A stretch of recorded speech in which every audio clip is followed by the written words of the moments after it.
Welcome everybody. Thank you for joining us in the next session of our mental health events. I'm really delighted to introduce Yehudis this evening, Yehudis Goldsobel, who is an absolutely incredible woman who has founded this week of Sexual Abuse and Sexual Violence Awareness Week, as well as the organisation Migdal, Emunah, which we'll talk about in a moment. I was very interested to hear from Yehudis, just briefly, that this Awareness Week, you said it was in other countries in the world, but actually wasn't something that was here. Do you want to just start explaining a little bit about that? Yeah, sure. When I first started Migdal Emunah and was working in the sector, so I was meeting loads of different organisations in the third sector, I was working with statutory agencies. I just assumed that we had a calendar week or a month or even a day where we discussed these things or campaigns were promoted to do with sexual abuse and sexual violence. And the more I asked people, everyone was like, yeah, no, we don't have this here. In America, they have an entire month for it, to promote awareness and education and the campaigns and events. It's this time of year as well? Theirs is in a couple of months, it's April. Okay. But most sort of first world countries have a designated part of the calendar for discussion and awareness raising. So I pulled a lot of people that I knew in different parts of working with victims and survivors. So the Met Police, NSPCC, 1in4, loads of different organisations working with different groups of victims and survivors in different capacities, and ask them to brainstorm when we can fit it on the calendar, when would be the best time, making sure we didn't clash with too many other things, but it's impossible to find a week that isn't got something else. Yes, there's a lot of awareness, it's true, but this was very important to bring to people's attention. Yeah, so we finally agreed on it, and the first year, it took about a year and a half to pull it all together. We launched it at City Hall in London. We had an event, we had some amazing speakers, and it just sort of cemented the date. It's always going to be the first full week of February, and the hashtag is It's Not Okay. And every year it's just basically grown, and the conversation actually on social media has gone far beyond just the UK. We get a lot of people joining the conversation from other countries, and there's, I think I can't even keep track of the amount of tweets and campaigns being shared.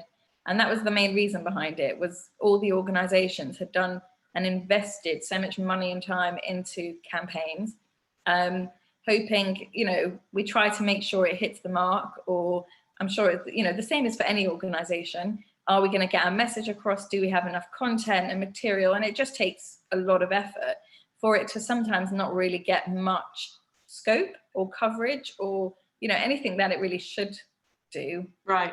So it's a really good opportunity for people to almost recycle campaigns they've done throughout the year to sort of boost it, give it another platform, share resources that they have. So there's been quite a few charities sharing different resources they have, book lists, materials people can read. So it's been really good. It's been about 5 years of the Awareness Week, is that right? Yeah. This is the 5th year. Right. And to go back to Migdal Emunah, how that started and how long ago that's been, how you got off the ground. So this is like even further back. In 2011, I reported the person who abused me to the authorities, and within a few months he was arrested. And our community, being wondrous and amazing that it is for lots of things, is also super spreading at gossip and news. And it was not obviously in any papers yet because it was still all anonymized and it hadn't even got to court, but people were sharing my number, and I was just getting loads of phone calls from people at that time in the Haredi community who just wanted to share their experiences. They suddenly had a name and a number to put to the topic of sexual abuse, and there wasn't one before. So they just wanted to be heard. They just wanted someone to hear them, listen to their stories. And every few weeks there was a few more people, and before I knew it, I was actually spending hours just listening and supporting people on the phone. At the time, I obviously still had this trial going on. I was at uni in my second year studying psychology. Wow. And I was working 2 part-time jobs. It was a bit busy.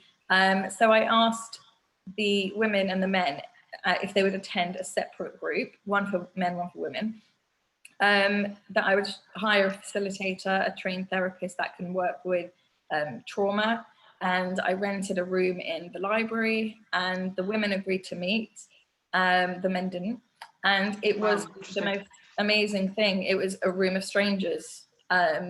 That nobody knew each other, came from all different parts of the Haredi community, from like Northwest London and Stamford Hill. And we started meeting regularly every fortnight. And as the month went on, the phone calls just increased. And I approached all our charities in the community that sort of relate somewhat to welfare, or that would somehow relate to sexual abuse. And I said, look, we've got this group of people, and it's like an already existing group. They're desperate for services. Can you take them on and develop something? And everyone said no. It didn't meet remit. It didn't meet funding. People didn't have the money to do a project like this, or the skill set or the training. This was specifically, sorry to interrupt you, because it was the Jewish community, the religious Jewish community. There was in sort of nationally, but not for this specific. Yes. Place. Yeah. Right. And I guess we could address that as well. Why do we need our own charity, like for the Jewish community? But there is. Well, we have it with lots of other charities. So we do, and it as the time progressed, I put the paperwork in. We became an official charity, and then. After my court case had finished and the trial, I waived my anonymity and I did an interview with the Jewish News and the JC. And I suddenly was just getting emails from loads of people across the community. And I was a bit naive till that point, thinking it was mostly a Haredi problem. That's just where I grew up and that's where I saw it and that's where people were coming from. And suddenly I just had loads of emails and phone calls from people who were from every part of the community, some who don't identify as any part, but just said, I'm Jewish and this happened to me and I want help. And then you at this point, you're not an organization, you're just you as a. It was just me for the first few years. Right, wow. I managed to rope in some people I know to be trustees, people that I'd met through working in schools and teachers. And we basically, I started developing policies. Trustees were pointing out things as we went, but nobody was exactly, this was first for all of us. Developed policies quite literally on what we need and what we saw the need to be. We needed an independent advice and support for anybody in the community that had concerns about sexual abuse. Initially, we really wanted to do training, education, awareness raising, but we just were constantly bogged down by the need. All these people contacting you, yeah, right, sort of takes over. Yeah, it's the urgent thing, isn't it? It's people with a need, it's more pressing, it's more crisis management. Somehow everything else will fall together. We hope. I mean, we need a miracle, we need a few more of me, but it will slowly come together. Every year that we're still pushing through, we've got more staff. We just took on someone new this past week in Manchester. So the staff team is growing and the project means it can grow and the client base can also grow. So it's really good. But for me, it was just shocking that there's just something extremely raw and vulnerable that when you've experienced sexual abuse or sexual violence in any way, so whether it's on campus at university or in your home or your neighbor or school or whatever it is, it just makes you exceptionally vulnerable. And people just want someone that gets it. And every single time someone comes to us, it's like a tick box for words. I know they're going to say this. Oh, wow. I just want to speak to someone that gets it. Because, it doesn't matter what pocket of the community you come from, there's still something about the community as a whole that has its own dynamic. That will people know? Will my family be judged? Will my parents? It's a small community. We all still know everyone, even if we go to different schools. So there is something about people just wanting to access services where people would get it. People do access services outside the community as well, but a lot of the people, most of the people that come to us, it's because they just want someone that gets the Jewish aspect as well. Right. And obviously, I'm assuming some of these situations are from within the community as well. Are some without and some within, but is the majority abuse within the community, or you can't really gauge that? You can't really gauge it, but based on the fact that over 90% of abuse is perpetrated by someone known to the victim. Yeah. So if they know the person, the likelihood is they're part of their community or their social network or their school network or their shul network. So they've known them in some capacity before, which means they are most likely part of the community in some way, shape or form. Right. So you mentioned about a range of people from the community. Are we talking even Reform, Conservative, Modern Orthodox, like really, as soon as you went into the sort of Jewish News, Jewish Chronicle, etc., it branched out? Exactly. Right. And also, it's not also only victims and survivors that reach out. We have parents reaching out with concerns. We have... Oh, okay, you're wider than just the individual. It's a hub of information that is not readily accessible anywhere else. So they know that if they come to us, they can just say, here's the scenario. This is our phone calls. It's all hypotheticals. You most times don't get names. A lot of the times it's from anonymous or withheld numbers. And it's, here's my hypothetical situation and what am I meant to do, or what can I do, or what are my options? And people testing the water to see what can they do. Do you get my friend, I think my friend, yes. Right, I see what you're saying. And a big step. It's a big step. It's a massive step because a lot of the people have never said it out loud to other people. So it's now saying it to some random person on a phone. So it's just, can I trust you? Do you get what I'm saying? I'm just going to test the water here. And it's, the range of people that call is vast. And a lot of the people that call us are people that are connected to children. So through schools, through youth work, through shuls, with, oh, I saw this, is it something to be concerned about? Or a child has done this, what am I meant to do? So it's a lot of signposting people and supporting them to make the best decision. So what is the age range you've offered services to? Do you know? I don't know if you know. I mean, I assume there are people with history who've approached as well. You know, it happened 20 years ago. Or so the youngest clients we've worked with is a bit stomach churning, is 2. Oh goodness. So who can I ask who contacted you in that context? The non-abusing parent. Right. Goodness me. Or parents when something has happened at a different setting. And the oldest person that I've spoken to that disclosed was 87. And I was the first person they told. And that was historical, because obviously older people do get abused as well, but that was a historical case. Yes, it was when they were a child. Goodness. And if they contact you, you have therapists, like what's the process? So the hypothetical call is our opportunity to give them the right information, but also to reassure them that we're still here when they want to come back to get further questions answered, clarity, advice. It's almost like we try our best to hook them in, to know that we're here and that these are our numbers and they can call or email and we will try our best to sort of respond. And so sometimes it could take a dozen phone calls until we get a name, until we get something tangible to work with. And sometimes we get people who just like to quickly dump everything on the first phone call and say, this is my experience and I need help. So we do, then I refer into either our Manchester services or London, and our ISVAs, Independent Sexual Violence Advisors, will pick up the case and do an assessment and see what they need and what they want. It's mostly about telling them what's available to them. So we have support groups, we have counselling, both for couples, individuals, family.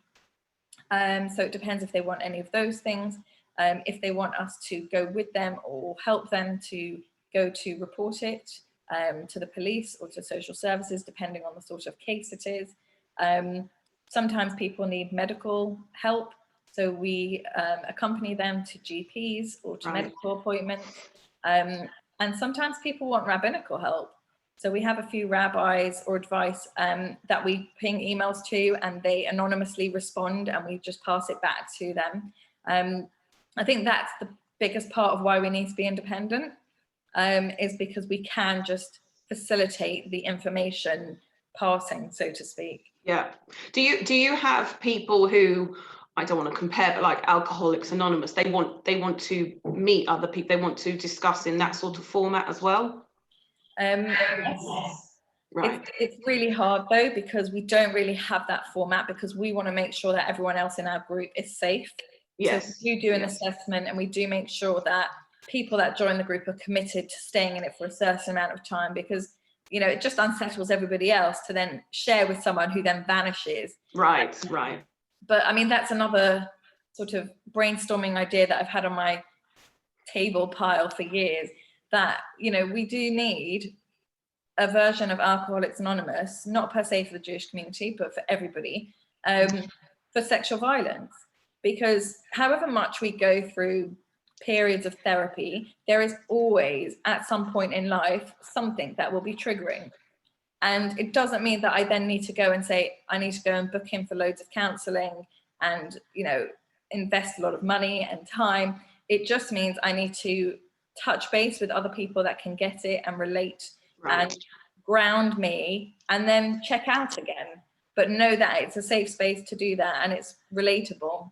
You know, so there is something to be said for sort of peer-to-peer support in a non-committed way, but there isn't something like that yet anywhere.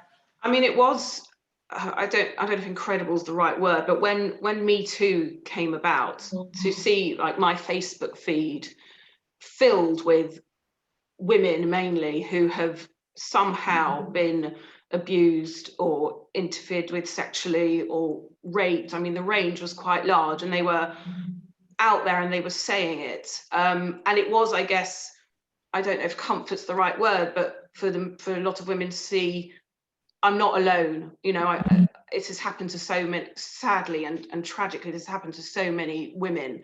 Yeah. And that also, I assume, had an effect on your organisation. It did. But then again, every time anything Jewish related to sexual abuse is in any media platform, we get people in response to that. And our main busy time, which is going to sound really horrible, is Pesach. It is our busiest time of the year. We get an influx of peak calls, people in crisis, because they are made to sit at a Seder or go home to family, where oftentimes the abuser is there. If it's the equivalent being Christmas, I guess, you know, it's right. So we get over Pesach, we normally, this year was really bizarre, but normally a regular Pesach, we get a lot of phone calls for people that have just can't take it anymore or are too triggered. And yeah, that seems to be our peak trend over the past few years. It's really... Me Too is definitely an opportunity for lots of people who don't want to access services, or who might not want to tell people around a Shabbos table, to basically say, you know what, here's my experience, everyone else is going with it, I'm going to go with it, and, you know, tell my Facebook feed or tell my social media world. I think for people, it was a stark reality of how many people are victims and survivors. We only know of the few people who speak up publicly about it, or who waive their anonymity and are happy to talk about it. But for the most part, most victims and survivors of sexual abuse will live with it and not tell the world. the numbers that they are, I think it's like 1 in 4 girls and 1 in 6 boys will experience some form of sexual assault before their 18th birthday, which means we all know a lot more people than we actually think we know. It's just they haven't told us. Right. And they don't need to. But I guess Me Too gave people that were thinking about it or were maybe saw it and happy to do that then an opportunity to do it. And if you have somebody who approaches you and you point them in the direction of your counsellors, but you see there's also other mental health issues that may need attention, or maybe other things, do you point them to other organisations? You have that connection, or how does that work? We sometimes point them in other directions. It's very difficult because sometimes people don't want the referral to come from us. So we can signpost people and we say, you can give this organisation a call. And we will do that for some organisations in the community and say, call this person, this number, and you can get an assessment. Sometimes we can do referrals into services in the community and out. And then it's also like when we say we work with GPs, we communicate with the permission of the client with their GP to see, can they get a psychologist? Can they access this? What can they get? And yeah, we just try to work in a bit more of a holistic way, because we try to take away the clients having to run around like headless chickens, so to speak. You're knocking on every agency and every organization's door. Do I fit your remit? Can I get some counseling? They shouldn't have to do that. When you're ready to access help, it should just be a bit more streamlined. How many are in your team?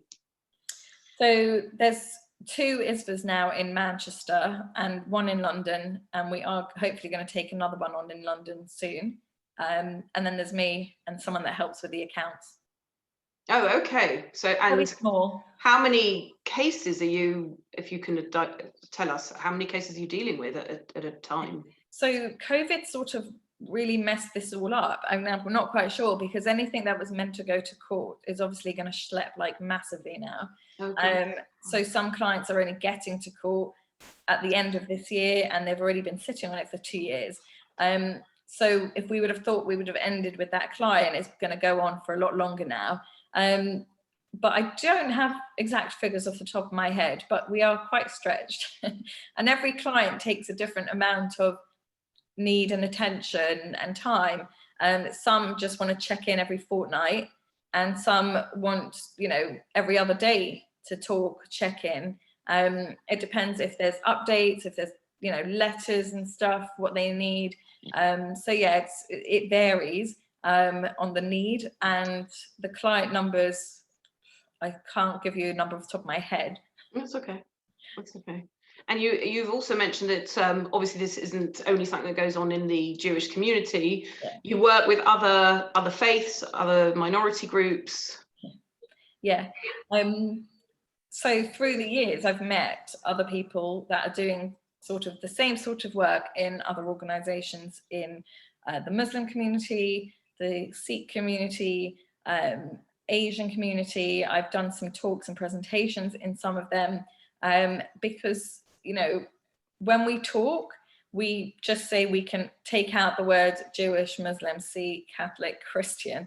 And sadly, a lot of the issues and the cases are very similar. So yes, it's about trying to share and learn from each other. So we're not reinventing the wheel, but there is a lot of networking, so to speak. I think one of the hardest things from what I've read and I've seen and I've heard is children who are abused, and they don't understand what's going on. They don't know, they're confused. They're told to obviously not tell anyone. They don't know their body. And the way that one day they suddenly are aware of, let's say, an organization, or someone asks them the right question. This is a huge problem, right? It's particularly in, let's say, the more Orthodox communities, of children not understanding what's happening to them. Yeah. So most children don't understand what's happening, because again, most of the time it's by someone you know. So it's confusing. it's a bit like, wait, is this because you love me? Is this because you are caring for me? Is this, I don't like it, but I'm not sure what you're doing. So most children don't quite understand what's going on. I think the more Haredi part of the community we go, the lack of, I say that Haredi community, but I can't tell you how many parents across the spectrum have fancy names for body parts. You know, it is so not helpful. Right. There is nothing worse than sitting opposite a 38-year-old man who did not know his correct names for his body parts, and he called it a thing. 38, did you say? Yes, came from the Haredi part of the community, but he called it a thing in Yiddish. Right. And, you know, can we say that's only a Haredi issue? Because I've heard people that are not even, you know, Wow. religious or Jewish who still have fancy names or nicknames for body parts. And the problem with that is, how do they ever disclose enough to get anyone's attention? You know, if you're in the middle of something and a child says to you, someone tried to touch my thingy, you are not going to turn around. Then if someone said, you know, someone tried to touch my penis, you will stop. Yeah, yeah. It will get your attention. And it's just so important that everyone teaches children the correct body parts. Educating children is a massive arena of issues. It's how much do we teach them? What do we teach them? I'm a fan of teaching the correct body parts, because even if worst case scenario, God forbid, something does happen and it needs to go to court, your child needs to be able to say what happened and Yes. not say someone touched my flower. You know, it just, that doesn't happen, and it just doesn't help the child or anyone else. So I'm a big fan of saying correct body parts. You know, it also helps for medical things as well. Yes. But when it comes to what do we teach children, what do we teach them in school, how do we teach them? I think we've sort of jumped on this bandwagon of we should all be teaching children to say no, run away, and tell a trusted adult is like the new trend. It doesn't work. Do children say no to someone they know who they're confused about what they're doing? No, I mean, what's the likelihood that's going to happen? Right. No. They, you know, it just isn't feasible.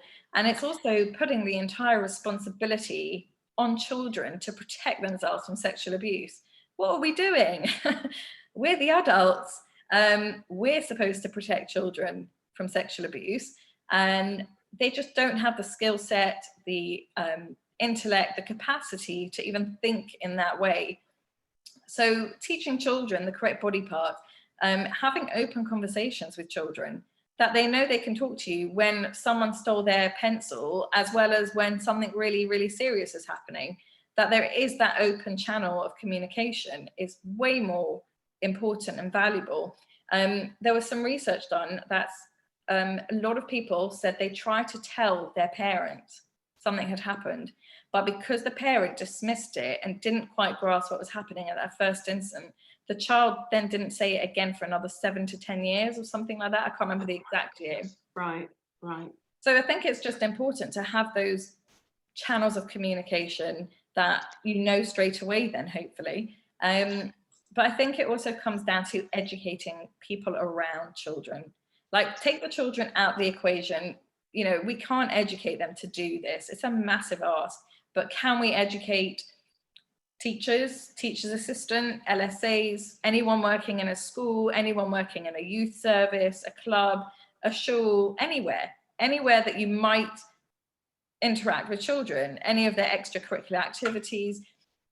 Because most of the times it's those people who will pick up on something being amiss, who will see that maybe this child has suddenly started behaving differently, or not engaging how they used to, or disliking something they used to like, and vice versa.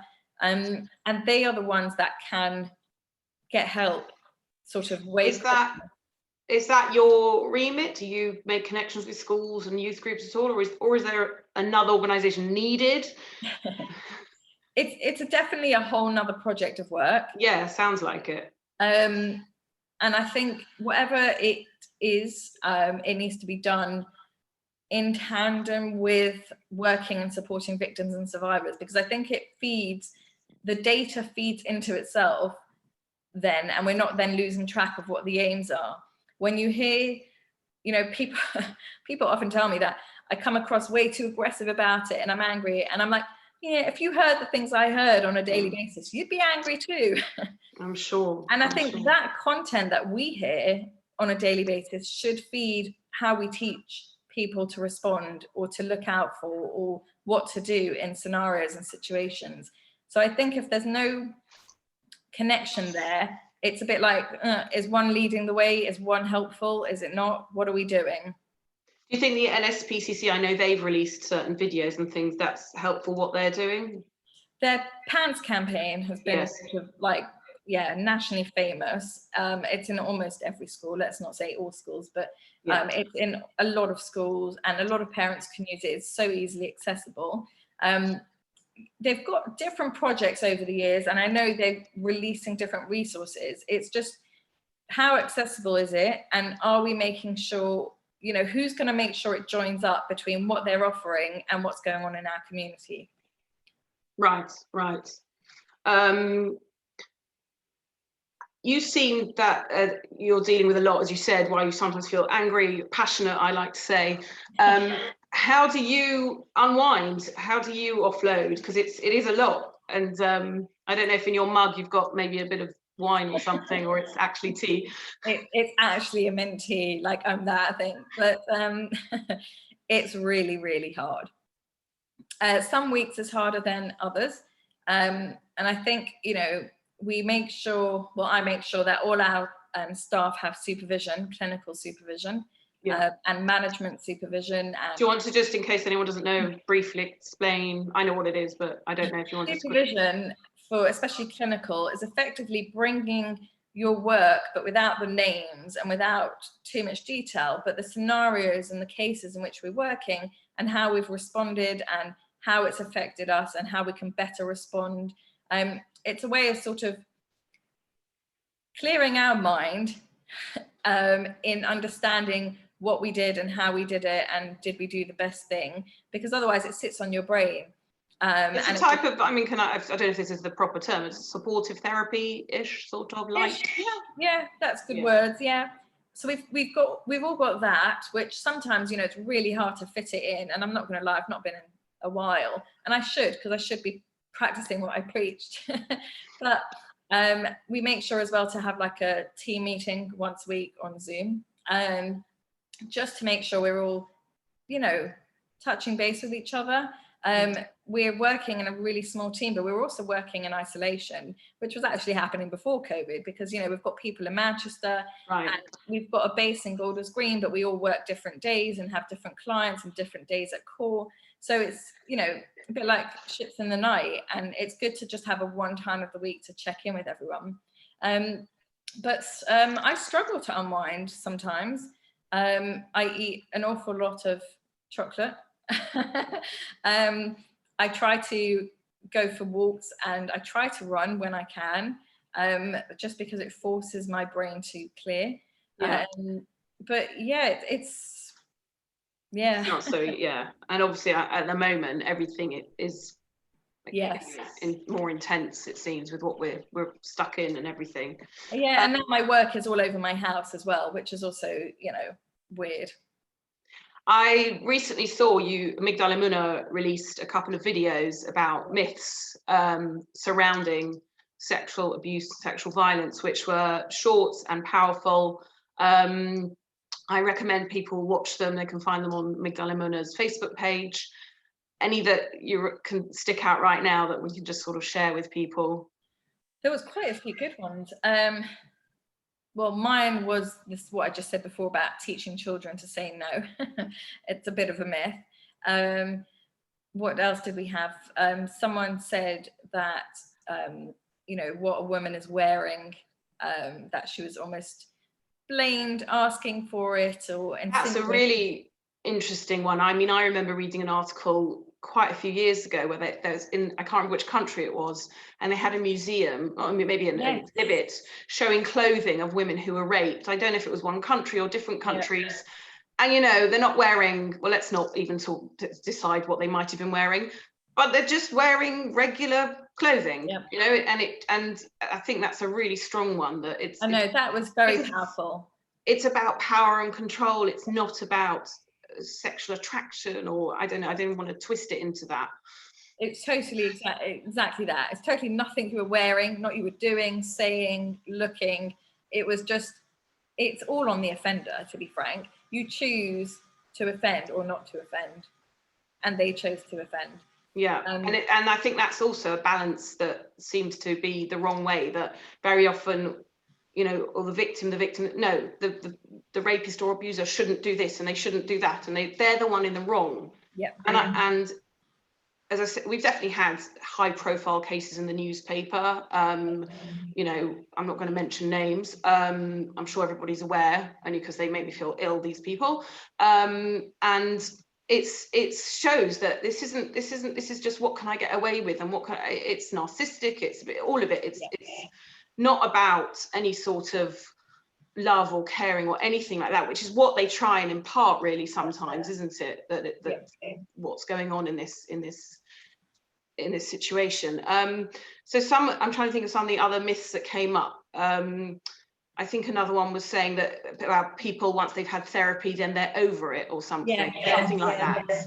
Like, we've heard that a lot, that, well, surely if you've paid for X amount of sessions, they should be fine now, and they're over it, and they can get over it. It's a long time ago. And I'm just like, it's like measuring what? You're measuring someone's trauma with your ruler, like, you know, it doesn't work like that. And there was another one that also said about reliable witnesses. You know, it's such a myth that when people might stumble on a detail, when it gets to court especially, you know, they're penalized for it because, oh, look, they're lying, or they've made it up, or whatever, when in fact we're talking about like serious trauma. And I mean, some of us can't even remember what we ate for dinner last week, but you're asking someone who's experienced serious trauma to recall a sequence of order of details of probably more than one incident of abuse or assault. And some quite young as well. I mean, they are. And there's also a level of research has shown, like, disassociation, that, you know, you just want to go away from that place, so your mind switches off. And how are you going to recall details if you do that? You know, so the expectation is a lot in society on victims and survivors to talk. We do it actually everywhere. I can't tell you the amount of times I've been asked by newspapers or journalists, not in the community, I'm saying in just society, do you have a new victim we could talk to? Wow. No, I don't have a black book of victims who are just waiting to waive their anonymity to talk to you, to make it more emotive for the readers or the viewers. We shouldn't be reliant on victims and survivors to share their experiences, to prompt us to feel something, to want to respond. You know, it's a bit of a unrealistic expectation. Absolutely. So it seems like you have all different sorts of things that come at you, that you deal with and have to deflect. And you get contacted, obviously, by the national press as well. I've seen your name in national press as well, and on the BBC, things like that. So how are they finding you? Do you know? Do you ask them? Might not be something you're aware of. I don't know. I think it's more like who knows who. When I did a lot of the BBC stuff a few years ago, I knew a couple of the people there, and they said, you know, speak to her. She's expert on Jewish and sex abuse stuff. So then, you know, obviously they'll contact. If anything goes into the media now, we'll sometimes get an email saying, you know, you're the only one doing this. You know, can you point us in the right direction? But yeah, it's a bit of a juggling one from all sides, really. You don't have to answer this. Your kids are quite young. What happens when they say, "Mummy, what do you do?" Or they're in school and they have to do a project on Mummy's or Daddy's job? It may not have come up yet. I don't know if you've thought about it, but I haven't thought about it. He's not really asked yet. It's a funny one because we joke at work because we call it the Shabbos table stopper. Like, have you got a guess? What's your job? Yeah, and then people always regret asking, and they're like, whoa, you know, and then actually they come back a few minutes later and they're like, got a mountain of questions. It's because I guess it's a bit unexpected. I don't know what I would tell him. I guess I'd just be honest though. I mean, help people that have experienced trauma maybe, or...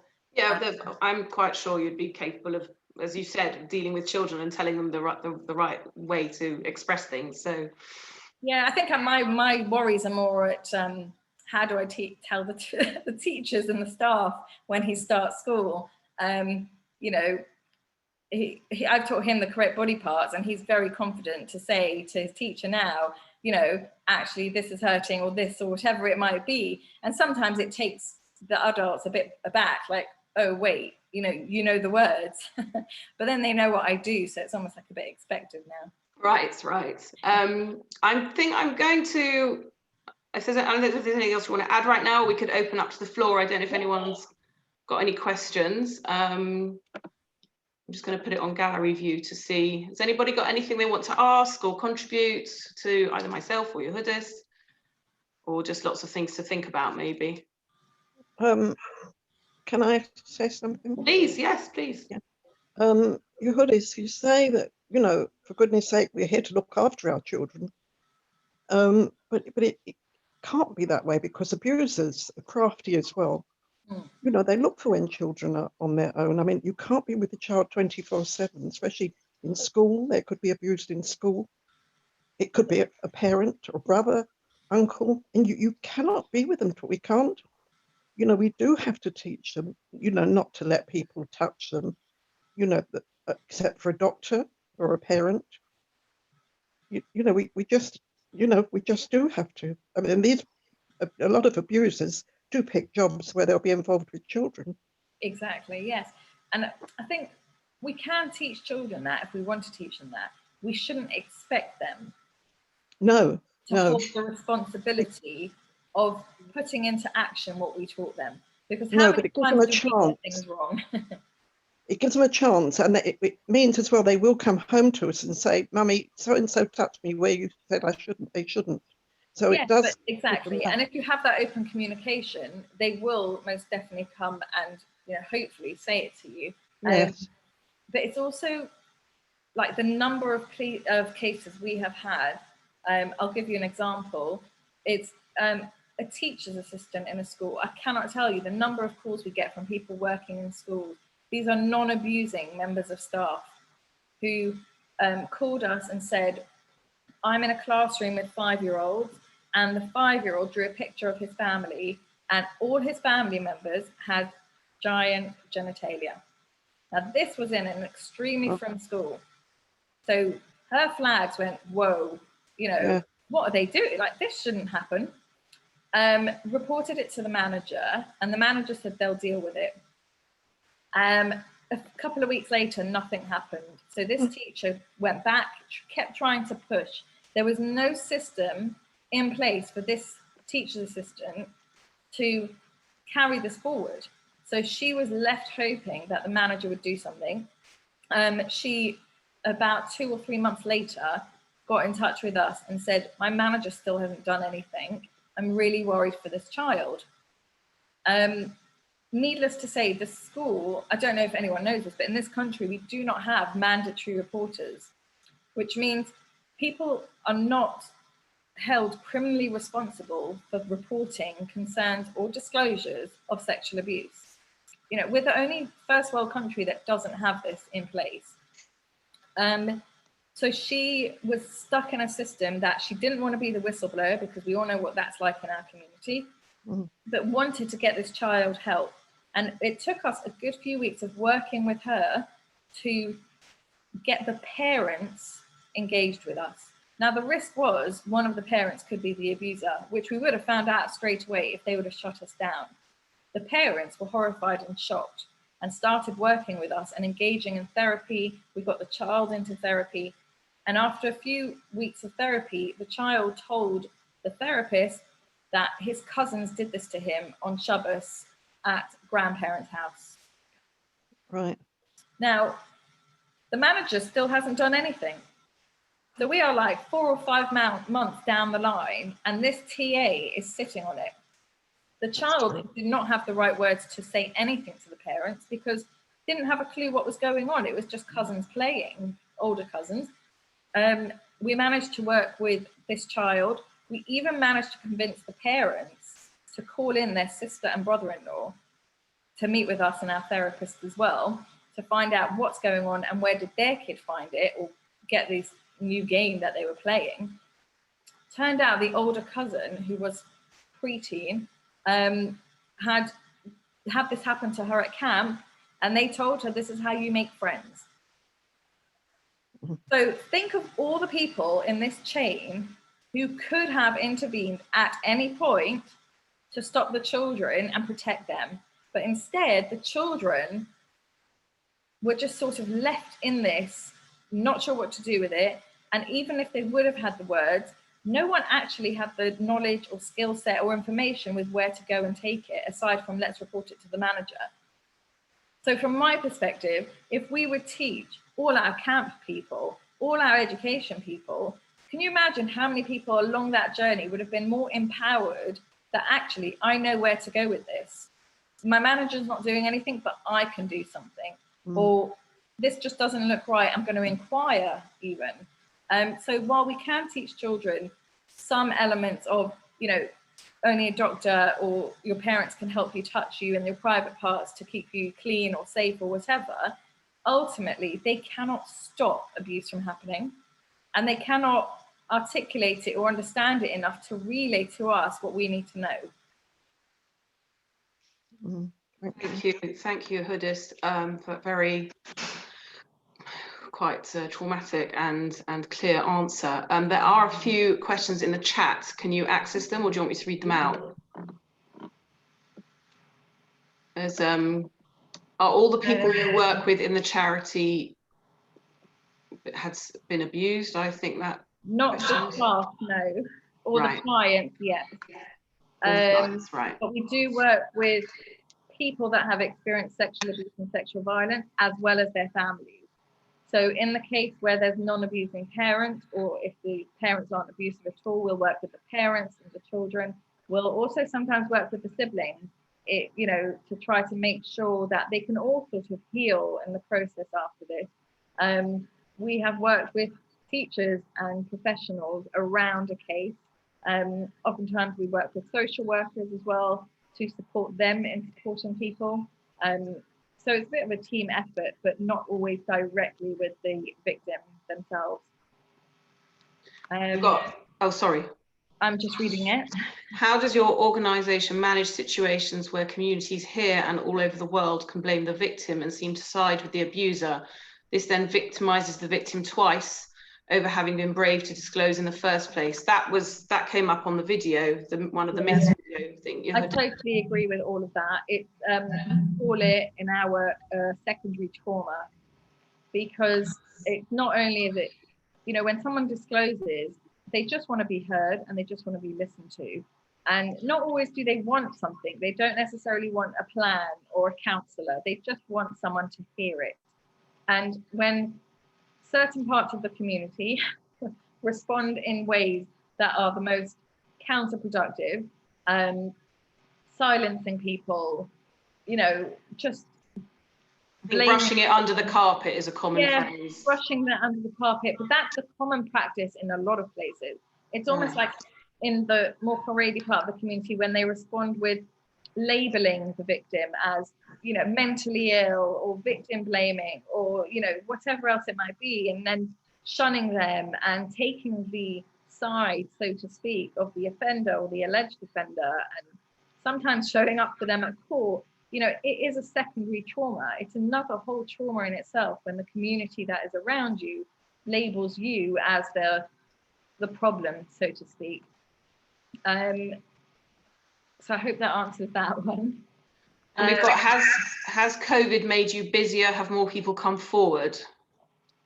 So we went really, really quiet in terms of obviously hearing from schools. So we had nothing from children for from as soon as lockdown started last March until I think we got a call in October from people at schools. So that's a big chunk of months that we had no children and young people like that we could support or were in contact with. And then it sort of picked up again in November. I don't think for 1 second the abuse was reduced. So I'm pretty sure that the case numbers are going up now. So they're slowly coming back in, if that makes sense, but they're still not in school, and it's still exceptionally difficult to access children and young people now. Another question is, do the Haredi community support you as an organisation? No, most certainly not. But you obviously do get contacted by people from the Haredi community. Yeah, leadership. I'm guessing we're talking about leadership. And, you know, from my perspective, the leadership's main objective is the community as a whole, as a collective group. And, you know, numerous rabbis in leadership positions have told me that it's easier to just get rid of the 1 or 2 issues, so the few victims or people that want to speak out, than it is to sort of unsettle the whole community. So they don't support as an organization, but we have had a few rabbis secretly signpost to us or give people our number. So while they might not come out and say, oh, we give this organization a hefsha, people are still signposting. Okay, that's a step. Yeah, exactly. And I've got here, do you think schools should be allowing you to go in and help educate pupils, just like people go in and educate about online safety? 110%. But I mean, in the early days, I developed an educational program to go into the more remote schools, primary schools. I worked in collaboration with the NSPCC, and we produced, in my opinion, a brilliant sort of like a mini educational series that was per school, where you can just train the trainers and then they take it into their schools and they deliver it how they want. It was just a way of opening up the conversation, but we never got a hefsha for it. So no one wanted to kosher certify it, so it didn't go anywhere. And I know some schools get the NSPCC in to talk about pants and childline, but I do think there is definitely an opportunity to engage in a lot more discussion with students and young people. You know, it just starts with empowerment, body ownership, and it's, you know, I'm a big fan of the government's plan for relationship and sex education. I think every single school should be made to have that. And then here's another myth that, you know, they're going to overly expose our children to sex, when it's not the case at all. It's all done in such age-appropriate ways. So yeah, I'm a big fan of that. And I think even if the government managed to get that into schools, that's a massive step, you know, then we don't necessarily need extra organizations going in, but yeah. So we've also been asked, where do you advertise what you do? So this is another funny one. We don't advertise lots because we're sort of a bit swamped. Every time there's something in the news or media, especially in the community, we get another influx of people. And every time we have advertised, it's been really hard to keep up with the demand. So when we have advertised, we've done it mostly on social media. I think we've been in the JC, put adverts in there, and the local advertisers that go into like houses in Stamford Hill and Northwest London, like the news update and things like that. So I'm just going to ask you, there's another question which maybe they tie in. Where does the charity get funding from? And my question is, you clearly need to grow. How can that happen? Because I assume they're slightly tied into each other. They are. It's hard. So we get funding. For some salaries come from the local authority and the police and crime commissioners. So we get money in Manchester for our roles there from the police and crime commissioner's office. And in London, we get from the mayor's office. We get some grants from like the National Lottery for support groups. Where else have we got? We've had a grant from like Jewish Trials Day for counselling for children. And then a lot of it is fundraising. The donations effectively go straight for counselling. We just try to constantly build up that kitty, because the bigger the kitty, the more counselling we can offer people. And that is mostly filled with sort of individual donations, because it's almost impossible to get grants for counselling sessions. So that's the funding. And how do we grow? I think that it's twofold problem here, because we had funding to hire a new independent sexual violence advisor in Manchester, and we had this funding from September, but it took us till now to find someone, because it is such a niche area that even if we say I really want to grow, trust me, there's so many roles I know we can fill and we should fill, and we can do the work for it because the work is there. But finding the right people, you know, I interviewed so many people, but, you know, people feel it's too much for them. It might get, you know, a bit too difficult working in a community where you're living in a community. There's so much to consider that it just took us so long to find the right people. And every time we put out an advert, it does take us a good chunk of time to find the right person and hire them, train them, and so on. So while I say we'd love to grow quicker, it doesn't go as quickly as I would like it. Aside from matching the funding, it's also trying to find the right people and train the right people. I can understand. It's obviously a very delicate subject that has to be dealt with appropriately.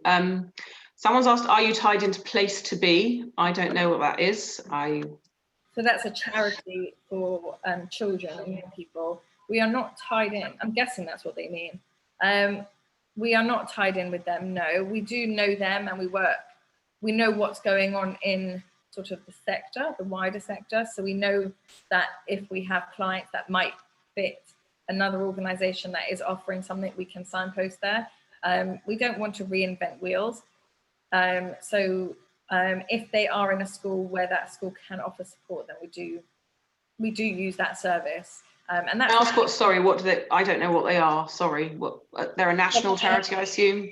They're like an in-school, they are a charity and organisation, but they like go into schools and work on mental health and wellbeing. Okay. And young people. Thank you. Okay, any other questions from anybody? Okay, so just leaves me to thank you in what is, I know, a very busy week for you. Really incredible work that you're doing, and it's so interesting to hear how far you've come, and hopefully you'll go from strength to strength, because there's no doubt about the importance of what your organisation is doing.